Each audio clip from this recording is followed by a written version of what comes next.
Now, there are three really important things that you should know if you drink a lot of tea. Now, normally when you think about tea, you think about something that's pretty healthy. And I mean, it's better than coffee, right? And people drink a lot of tea. In fact, the great majority of the planet drinks tea. But there are three things that are just really important to know if you are a tea drinker. Now, certain teas are high in something called tannins. Now, especially if it's black tea, like English breakfast tea, those teas are really high in tannins.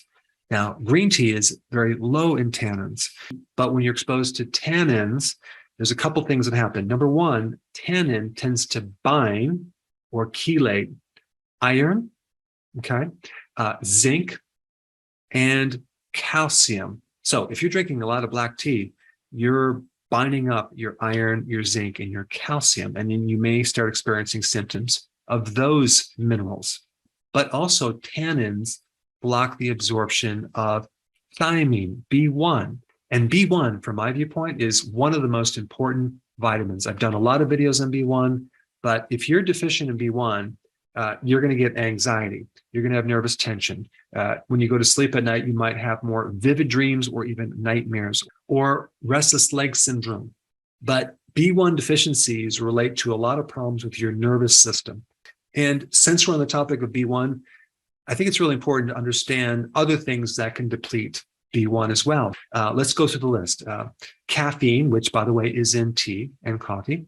Coffee has tannins as well. Sugar, refined grains, sulfites, alcohol, metformin, which can cause a symptom of lactic acidosis, which is kind of dangerous. So if you're on metformin, you better be taking more B1 as well as B12 because both of those vitamins get depleted. All right, raw fish can deplete you of B1, as in sushi, antibiotics, antacids, diuretics, birth control pills, SSRIs as an anti-anxiety or antidepressive medication,